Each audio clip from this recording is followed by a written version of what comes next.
हजुरहरूको लागि भनेर नयाँ राम्रो कथा लिएर आएको छु। हेर्नुस् त, विनोद राईले लेख्नु भएको मेरो बुबा खै। अब उहाँको बुबा खै भनेर बुझ्नको लागि कथा पढिहालौँ है त। आरम्भ। आँखामा राख्दा पनि नबिजाउने बुबा आमाको प्यारो छोरा चन्द्रगिरीमा बस्छ। बिहानीको घामसँगै आरम्भ निन्द्राबाट बिउजिन्छ। आमा, बाबा आउनुभयो? आँखा मिच्दै आरम्भले सोध्छ। एकछिन पखल, म फोन लगाइहाल्छु, आमाले भन्नुहुन्छ। विदेशमा बस्नुहुने बुबा आरम्भको जीवनमा यसरी नै देखा पर्नुहुन्छ। मेरो छोरा के गर्दै हो? बुबाको आवाज सुनिन्छ। बाबा, म मेरो सानो स्पाइडरम्यानसँग खेल्दै खेल्दै बुबु पिउँदैछु। तपाईँ नेपाल आउनुहुँदा एउटा ठुलो स्पाइडरम्यान ल्याइदिनु न है। मैले किनिसकेको छु छोरा, बुबाले हाँस्दै भन्नुहुन्छ। आरम्भ खुसीले दुवै हात उचालेर, ये बाबा, तपाईँ चाँडै आउनु न, अनि म तपाईँसँगै स्कुल जान्छु। बरु मेरो स्पाइडरम्यान लिएर आजै आउनुहोस् न। बाबुको कुरा सुनेर बुबा मुसु मुसु हाँस्नुहुन्छ। आरम्भ आमाको हात समातेर स्कुल जान्छ। उसको साथी कवीर आफ्नो बुबाको बुई चढेर स्कुल जान्छ।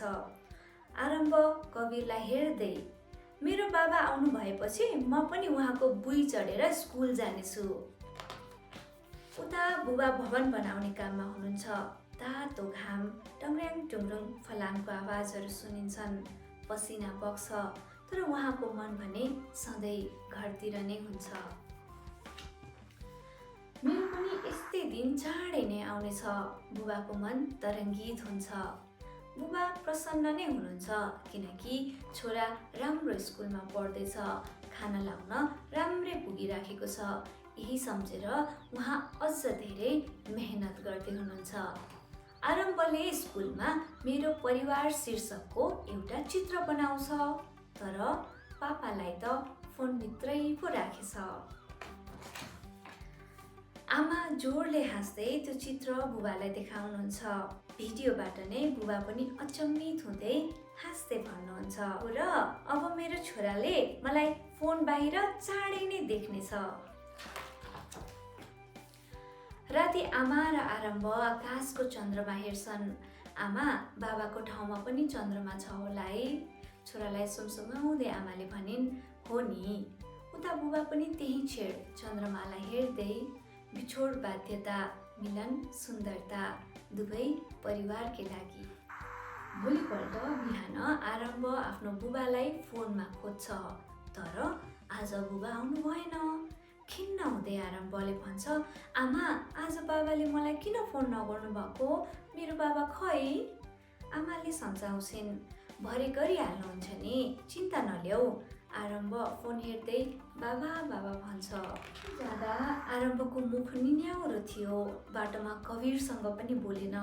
स्कुलमा पनि ऊ कसैसँग नखेली चुपचाप बसेको छ। बाबा बिरामी पो हुनुभयो कि? बाबाको फोन पो फुट्यो कि? कतै उहाँलाई चोट पो लाग्यो कि?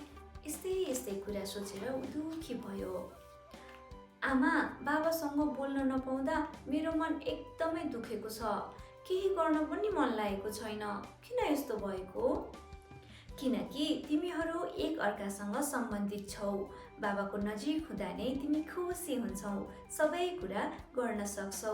उहाँ तिम्रो खुसीको स्रोत र शक्ति हुनुहुन्छ। तर चिन्ता नगर, घर पुगेपछि तिमी 1 होइन, 2 होइन, 3 छक्क पर्नेछौ, आमाले सान्त्वना दिँदै भन्नुभयो।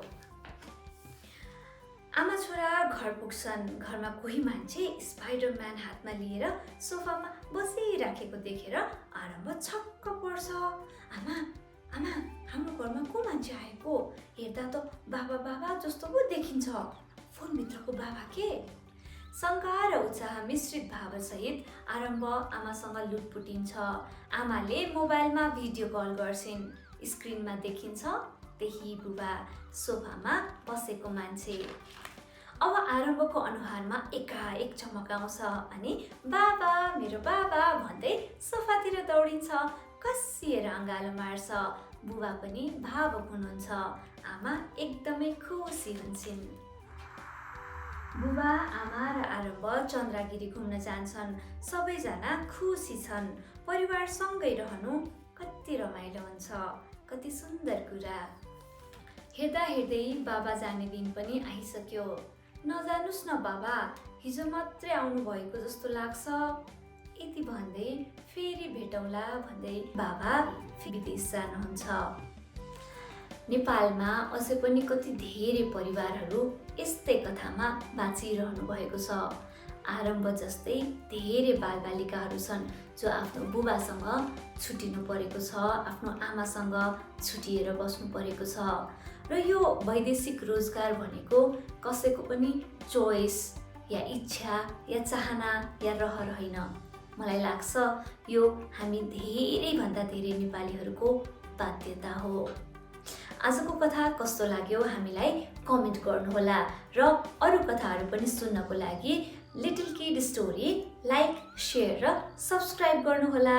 यति भन्दै आजको लागि बाई बाई, नमस्ते, फेरि भेटौँला।